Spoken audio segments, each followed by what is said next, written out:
We had to really, we talked about this the last time you were on. Trump's bite is his bark is worse than his bite, right? His policies were pretty good toward the end of the year, toward the beginning of the year, and then the shooting happened, and of course it was like we talked about 60-40 underwater backwards backgammon, where he was actually pushing for some of this gun control legislation. Now we don't really know, and here we have it this week with the tariffs and the taxes. This is something I've always been against. A lot of people don't understand. I think the biggest partner in steel I think we have in the United States or aluminum is Canada. Really? Yes. It's not China. It's Canada. Now, China's I get number it. 11 on the list. Yeah, China's number 11 on the list. Yes. The notion that we're being screwed by Chinese steel is just not true. 70% of all steel consumed in the United States is created in the United States. The steel industry produced 5% more than they did last year. The year before, so meaning that it's actually growing, the steel industry in the United States. The stock price at companies like Nucor was like $10 in 2000. Now it's like $62.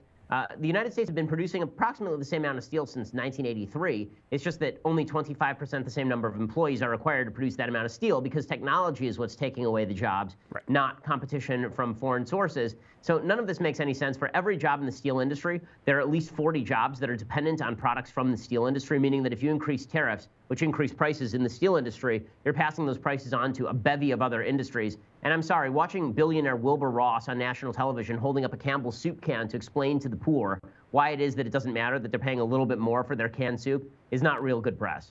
Do they use steel? I thought that was tin. So I guess it's steel-plated tin, right? I guess that's right, because tin would corrode, right? I don't know exactly. Either way, either way, there's BPA and someone's getting some cancer if it's Campbell's soup, from what I understand. At least a little pair. I just need to buy my oregano oil. You'll be all good. Let me ask you this: there is some inconsistency here, because I understand some people support this idea because they feel as though we've been screwed on free trade. Now there is some truth. There's a kernel of truth, right? A good example is I talked about this with Ronald Reagan. The least conservative thing he did was the Harley-Davidson fiasco. The reason Americans wanted Japanese bikes at that time was because they were better. Anyone go back to the AMF days? It was just awful motorcycles. And the protectionism actually hurt the consumer because we wanted to preserve an American company that should have gone bankrupt. Some people don't care. Be American, buy American. So let's put that aside, because I know we're not going to get everyone to agree.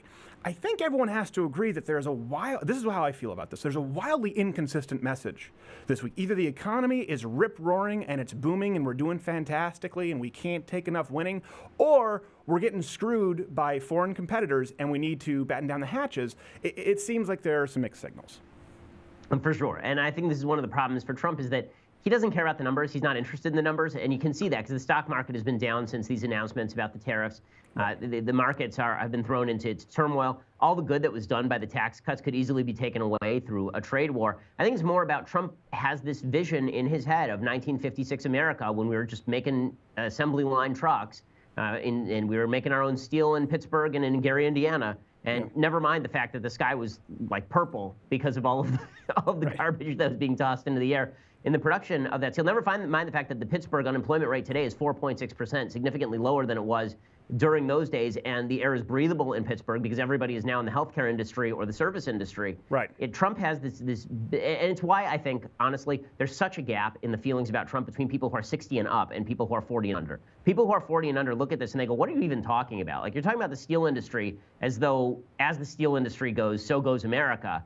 I don't know anybody who actually works in the steel industry. I know people in the car industry. I know people in the service industry. And then there are a bunch of people who are over 60, and they remember working at a plant for 40 years and getting their gold watch for retirement. And they're thinking, well, if we could bring back those days, that would actually fix everything.